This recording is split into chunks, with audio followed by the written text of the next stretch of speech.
बगिया ऐसी उलझी, फूल हो गए कम, कांटे ज्यादा, सिमटा जीवन, डूबी सांसें। आना है तो अब भी आ जा।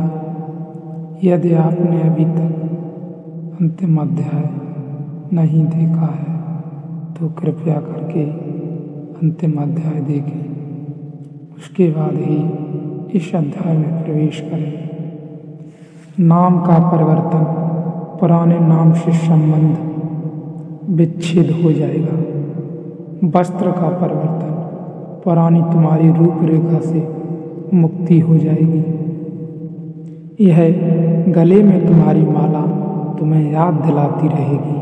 यह मेरे और तुम्हारे बीच एक सेतु बन जाएगी।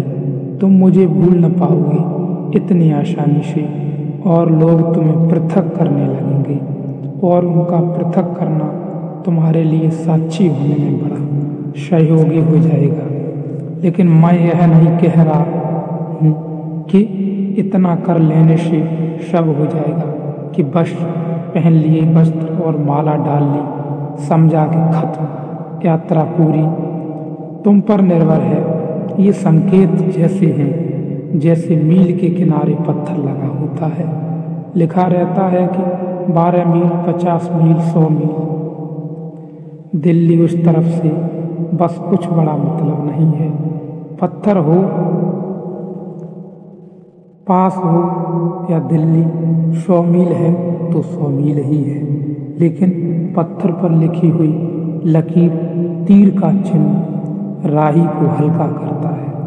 वह कहता है चलो 100 मील ही बचा है, 25 मील बचा है, 50 मील बचा है। स्विट्जरलैंड में मील के पत्थर की जगह मिनटों के पत्थर हैं। अगर गाड़ी तुम्हारी रुक जाए कहीं किसी पहाड़ी जगह पर, तो तुम चकित होकर देखोगे कि बाहर खंबे पर पिछली स्टेशन कितनी दूर है, 30 मिनट दूर। अगली स्टेशन कितनी दूर है, 15 मिनट दूर।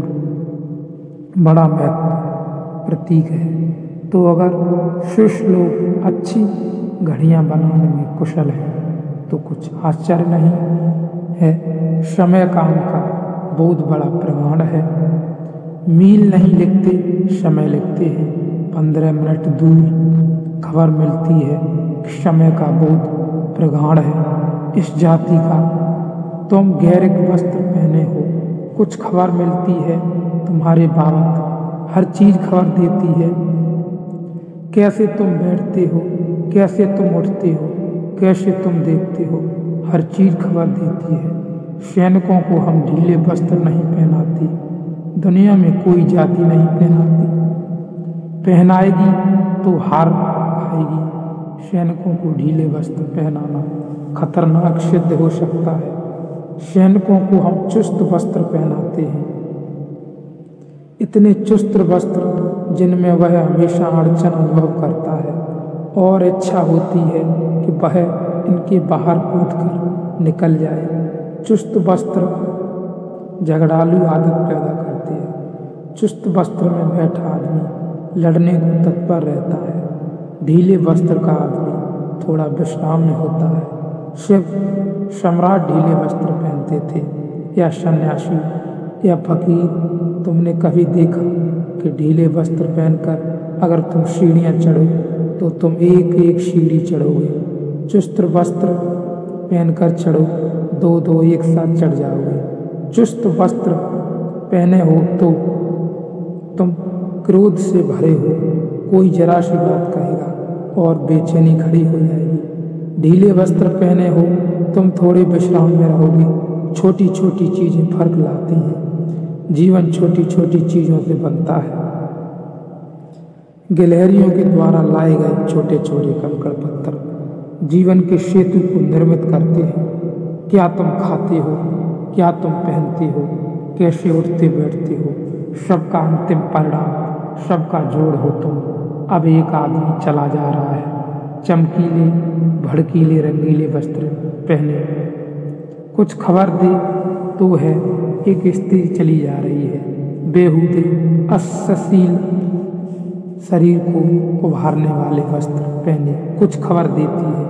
एक आदमी सीधे साधे वस्त्र पहने हैं, ढीले विश्राम से भरे कुछ खबर मिलती है। उस आदमी के संबंध में मनोवैज्ञानिक कहते हैं, अगर तुम एक आदमी को आधा घंटा तक चुपचाप देखते रहो, कैसे वस्त्र पहने हैं, कैसा उठता, कैसा बैठता, कैसा दिखता, तो तुम उस आदमी के संबंध में इतनी बातें जान लोगे कि तुम भरोसा न कर सकोगे। हमारी हर गतिविधि, हर भाव भंगिमा हमारी है।